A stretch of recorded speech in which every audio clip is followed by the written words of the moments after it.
Welcome once again to another interesting episode of Safari za Mabingwa, the only show that gets to give our athletes, our champions, their flowers, the flowers that they do deserve. We all know that Kenya is celebrated for, amongst the wild animals and the Maasais, we have the athletes celebrated all over the world, putting Kenya on the map, winning gold medals, shining. But when they come back home, things are a little bit different. That is what Dakar Million, of course, Team Kenya are planning to change. And together with Obinna, we've come out with this amazing show that you get to enjoy. We're going to celebrate our athletes. For this particular episode, we're here to celebrate a lady that I watched when I was very young.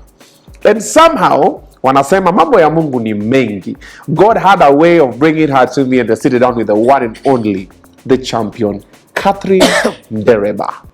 Did I say it right? Yes, you did. Sema Catherine ni mmoja. Ndereba. Hakuna wawili. Hakuna wawili. Hapana. You look nice. Thank you. Karibu. Asante sana. Yes. Yes.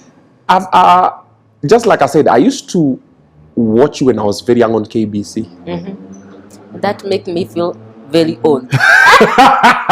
Okay, I didn't intend it like that, but it is what it is.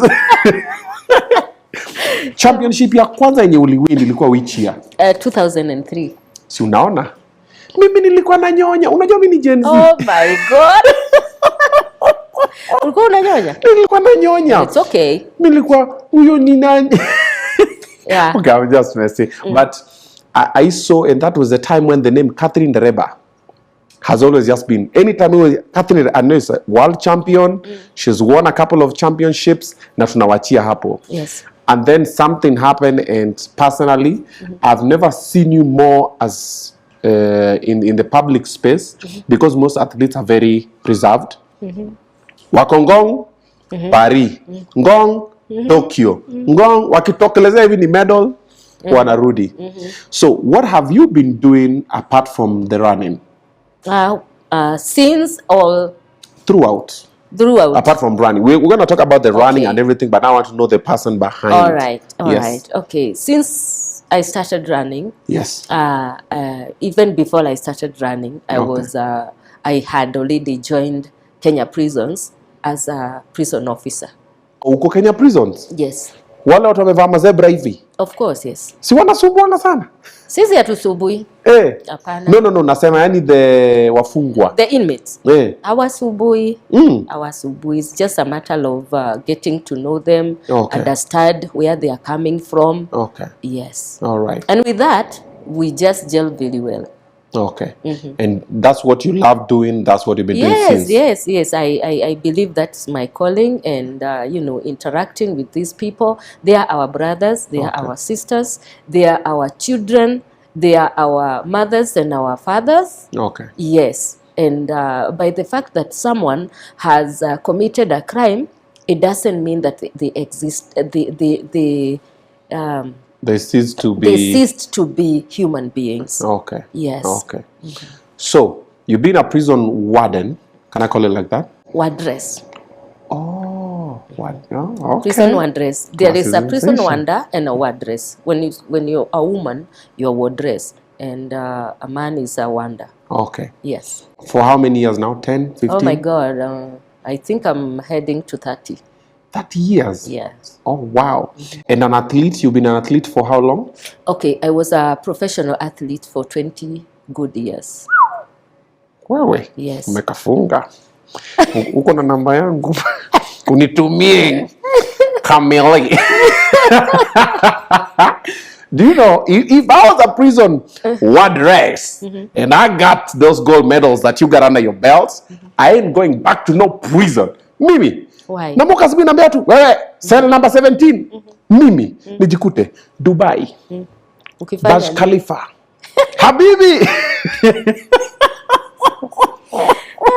But I like the humility that's in you. You went, won all this championship, then you just come back. Unavaa tu uniform. Yes. Na unatulia tu. Hata venye uliingia, you kept time, you've been with us here tukingangana ku set up nini. Umetulia tu. I'm like, does she know the person that she is? We are seated with greatness. Gen Z, might not, okay, I'm part of Gen Z. Okay, yeah, it's fine, guys. Nisawa, I'm lost generation, but it's okay. I get the point. I don't understand the person that we're talking with. So let's just give them the accolades. Medal ya kwanza? 2003. 2003. Usually meters, 100 Okay, meters. that is the one that people knows. Okay. But my very first medal was in 1999 when I represented my country in World Half Marathon. Okay. It was in Palermo, Italy. Okay. Yes. 1999. 1999. First medal. Yes. Gold. Bronze. Bronze. Yes. Haya. Second one. Gold. Gold. In 2003. 203 gold. Third one. Silver. Silver. In the year 2005. 205. No. Silver in 2004 Olympics. 204. 2005 a silver in Helsinki World Championships. Okay. And gold in the year 2007 World Championship in Osaka. Wow. And silver in Beijing Olympics. Okay. Yes. Zimeishia hapo. Zimeishia hapo. Those are 6. Yes. Umeona tumehesabu 6. Now you understand what I mean when you say we're seated with greatness, putting Kenya on the map 6 times. Na ameenda hapo na amengangana na pa. Why did you stop? Why I did stop? I kind of stopped unceremoniously, just because I developed some problems. As you know, even when you drive your car, at some point it needed service, or it kind of maybe have an accident or break something. Okay. But that was not the case. But for me, I developed an injury that really costed me, and it could not be fixed at there and then. It's something that really needed a lot of attention. To some point, I needed a surgery. Okay. Of which I decided I'm not going to have a surgery. I just want to heal naturally. Oh, wow. Yes. What happened? It was a knee, ama? No. I torn a ligament around my ankle, my right ankle. Eish. Yeah. That was painful. Very painful.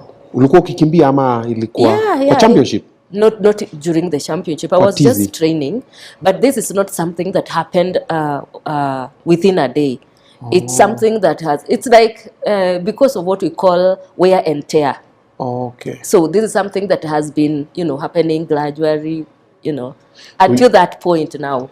Kwani wewe ni wale wa kunyamazia uchungu? Aka kamguu kidogo nimeteka ligament lakini ni sawa. Me, I didn't even know that it was a torn ligament until when I went to the doctor.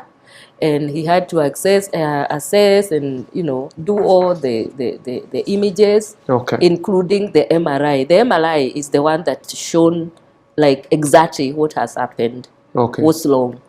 Mbona ulikataa surgery? I didn't want to have it. Kwa nini? Oh my God! How could I spend all that time in the hospital and all that? And yet, there was no other bigger name I could look to make after than what God has given me. Yes. So you are content. You're like, I'm contented with that. I was totally contented. Okay. Yes. Now I understand. Now I understand. When I go to places like Karura, I just feel I can stay there the whole day. Because one thing, don't laugh, Okay. Promise you're not going to laugh. Promise. May I tell you something? I never knew about Karura when I was learning. I came to know about it when I'm retired. Okay, I promise I will not laugh. Kwani? Umeishi wapi? Nimeishi Nairobi. All I knew is Gong. Yes, Rangata Forest. That's all I knew. And Arboretum. Vile Karura ni fiti. I'm telling you. So sasa unaingia Karura uko like, where were you? Believe you me, I knew about Karura when I'm taking now the prison team to do their training there. Yes. Okay. But I could hear people talking about Karura that I do my training at Karura. Where is that Karura? It's somewhere in Kiambu. Okay, fine. Na unawachia hapo. So in short, pia ukiona space, mustuni, barabara, unakuwa excited. I am telling you, I get so excited. If you just take me to Karura, I can spend the whole day. I may not run, but I'll walk around. Yes. Okay. The question that I know most people always ask, and I always normally ask most athletes I sit down with, mtu anakanga aje anasema mimi kukimbia ndio ni kama ni talent yangu? Like you, how did you discover running? Okay, well, this is not something that you just wake up and decide. Eh? Okay. You just find yourself doing it. Effortlessly. Yeah. Yeah, like for me, there is nowhere I sat down and I decided that now this is what I want to do. I just found myself doing it, and I kind of fallen in love with it until, I just enjoyed it when I was in primary school and secondary school. And when I got out of high school, now that's where the problem started, because I didn't know how to do it, because I didn't know how to stop doing it. Oh. That was my problem. So I kept on doing it, and I was doing it every morning. I could wake up, get out of my house, go run, maybe for an hour, then I come back, help my mom with the house chores, and then after that, in the evening, again. Twice a day? Yes. But ask me why I was doing it. I was just because I just want to, I just want to do it. Yeah. How did your parents take it? No. My mom and my dad, I really thank God for them. Yeah. They didn't have any problem. Neither my grandmother. In fact, when I was in primary school and I could say that I'm attending some school competition, my grandmother went like, you mean you're going to run like your dad? And I was like, so my dad used to run, and he never talked about it. Never, not a single day. Oh, okay. Yeah. But he used to run. He used to run. Granny. Yeah, he was in school. He used to run, but I don't think he represented the country anywhere. But he represented the country privately. Yes. From the comfort of his home. Mm-hmm. Yeah. So, Mom? My mom, no. Yeah, mambo ya kukimbia. My mom doesn't have that. Siblings? But she can walk very far. Oh, very, marathon very walker. Far. Oh my God. Walker. Yeah. We used to walk a very long distance, going to the chamber and all that. Na ako tu sawa, complain. Yeah. Siblings pia wanakimbia ama ni wewe tu? Yes, I do have some who runs. Yeah. They ran with me. But I think I was the first now to be at the peak. Okay. Then my sister who follows me, and a brother who follows her. Yeah. And another brother who is like after another sister.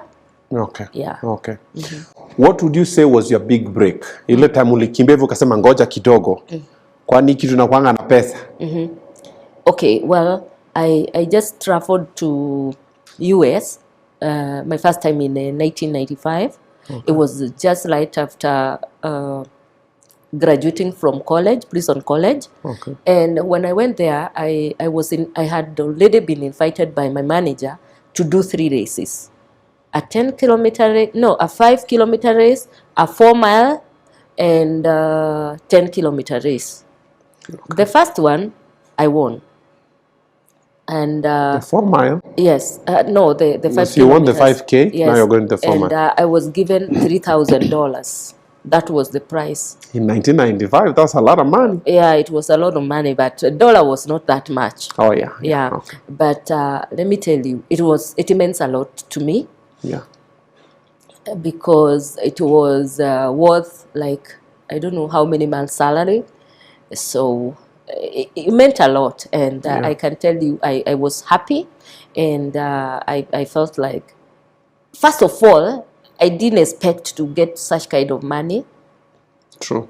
I was just following your passion. Passion. Let me enjoy. Yes, I was just following my passion. So what I was excited to be given is the trophy. See the trophy? The big, I was like done when I was awarded with that. I didn't expect anything else after.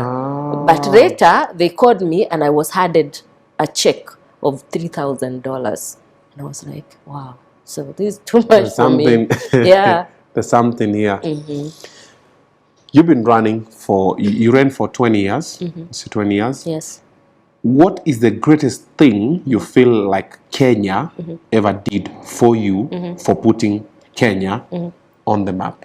A lot. You know, when we go out there and we come back, after after I won the gold, the first gold, immediately when I came back home, I was awarded with, what do we call it, a DSM.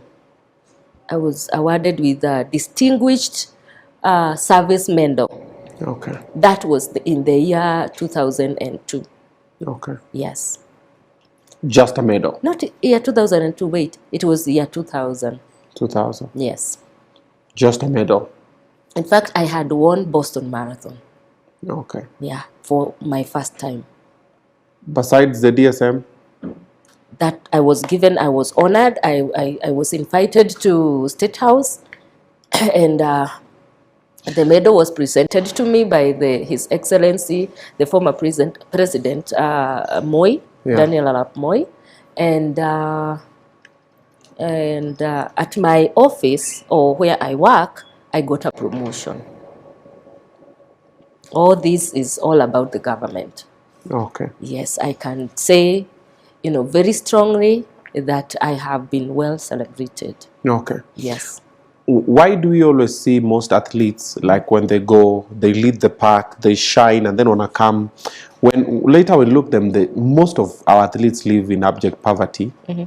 Most, not all. Kuna wale wamejipanga, but kuna wale walikuwa, and it happens even on the entertainment space. It happens on the football side, on whatever. But pia hata kwa athletes.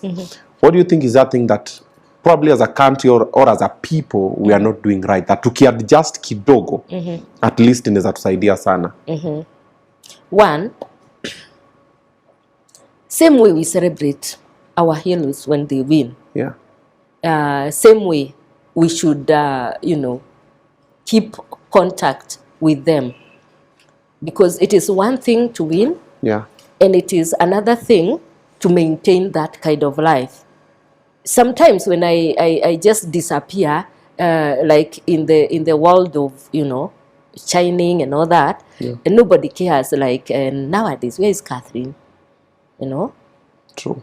Yeah, it's only either your family will get to know where you are, or your village, whatever.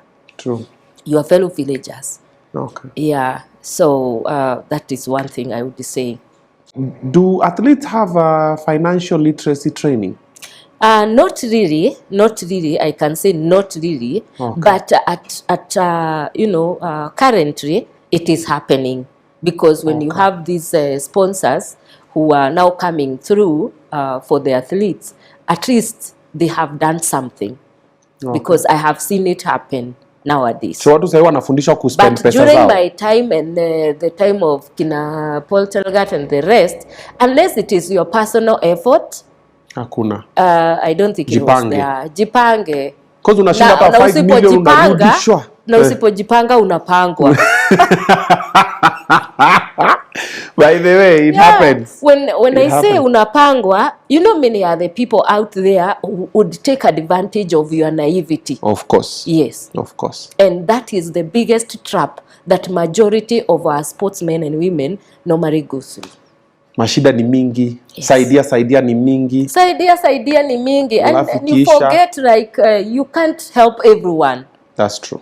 And also, we have this one problem of being people's pleasers. Like, nisipopatia Obinna something. Atanionaje? Unakuwa yes man. Atasema. You've also been a very, you've been a champion for female athletes. You've been very vocal about them and their well-being and everything. Do you believe that female athletes are treated the same way male athletes are treated? Where? Across in the board? Kenya or in Kenya? Outside huko, whatever happens, we don't have so much power over it.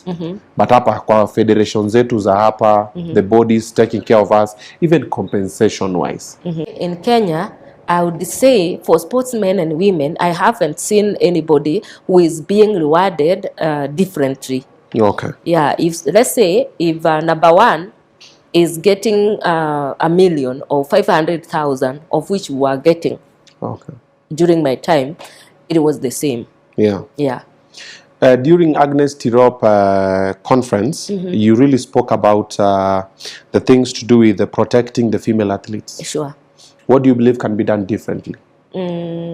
What I believe can be done differently is that they need to be taken care of. And first of all, they need to be educated. One, to get to know their rights. And secondly, in case someone has got a problem or they're experiencing a challenge, it's well for them to give a shout or even just to speak up. Yeah. Huko nje tunareceive aje? Vizuri. Depends on where you are. Yeah, depending on where you are. Okay. Ni wapi unaona hapa nilifika nikakaribishwa kama mfalme? Well, I can tell you, since I won those several road races in US, I was known. Like in Boston, nobody can miss to get to know that is Catherine Ndereba. When I go to Japan, the same. Yeah. Even at the airport, you hear somebody saying, "Oh, no Ndereba-san," and I say, "Yes, I am." How did they say? No Ndereba-san, because they don't know how to pronounce my name. They call it no Ndereba. It's like they silence the N. Yeah. No Ndereba. No Ndereba-san. Okay. Okay. Kenya ndio kidogo hata ukipita kwa airport. Okay, like in Nairobi, majority wananijua. Okay. But hapo umeshika. Hapa wewe ni women rep. Lakini maybe some other places I might just pass by. Yeah. Yeah. Okay. Culture shock. But I was shocked. I went to Kisumu. My first time, and I had this guy who followed me from the supermarket, and he followed me until where I was exiting the supermarket compound, and he said, "Excuse me, are you the one?" And I said, "Who?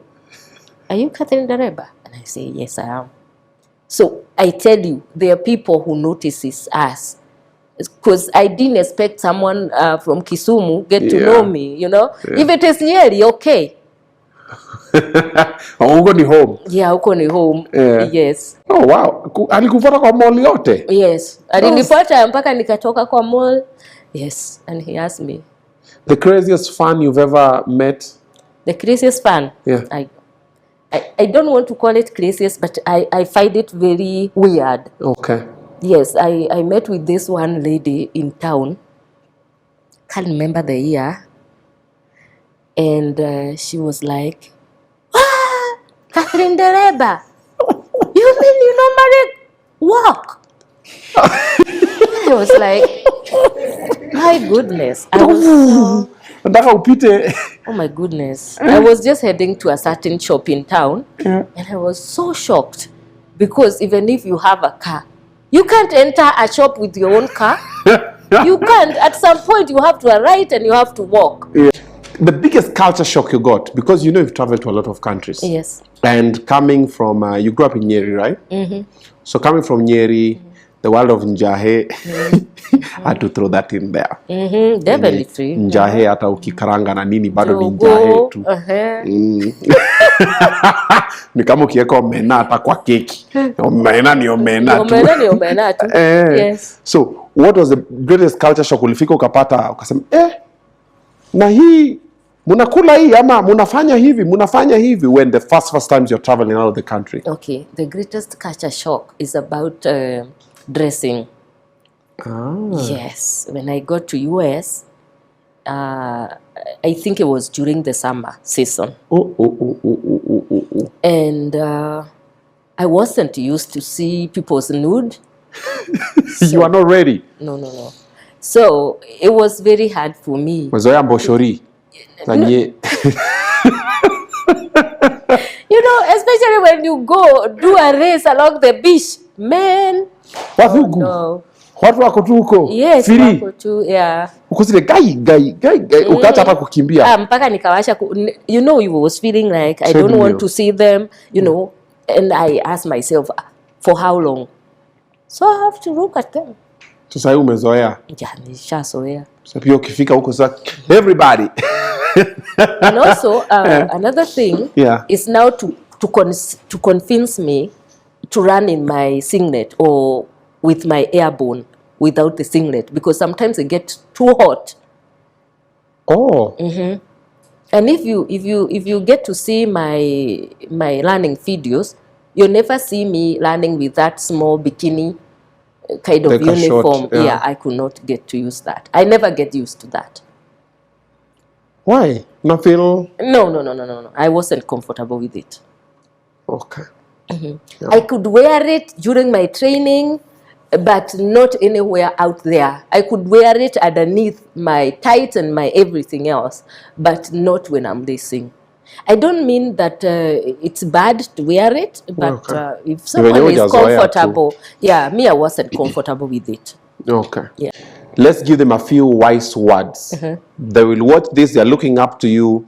What should they do right and what should they not do? Zile unaona mimi kwa maisha yangu, if I knew this earlier, if I knew this, if I knew this. Maybe you've seen a few athletes do them. So if you just talk what I pick, you know, the shoe will fit different people. Yes. Okay, one, I would like to tell you, I don't have any regret anywhere. Okay. Secondly, I would like to urge them that one thing they should pay attention to. Okay. They should not get enticed on doping. That is the first thing. Dunga madawa. Yes. They should not get enticed, regardless of what. Because those shortcuts, if they dare to take the shortcut, they'll come to pay back. And the payback will be more painful. More painful. Yes, they are going to get, maybe make easy money. Secondly, little did they know that they are hurting themselves health-wise. They will end up using the same money to treat themselves. And probably someone is going to suffer something that they are going to live with it if they are lucky that they are not going to die early. Thank you very much. Most welcome. Asante, sitaki nikuweke sana, unajua wewe ni mtu wa, mimi sipendi kuweka ma champion for long, aseme Obinna nimeenda ameniweka 5 hours. Yes. Yeah. Thank you so much. Thank you for putting Kenya on the map. After the break, I will also get to have a conversation with another champion, that is Timothy Cheriot. See you in a bit.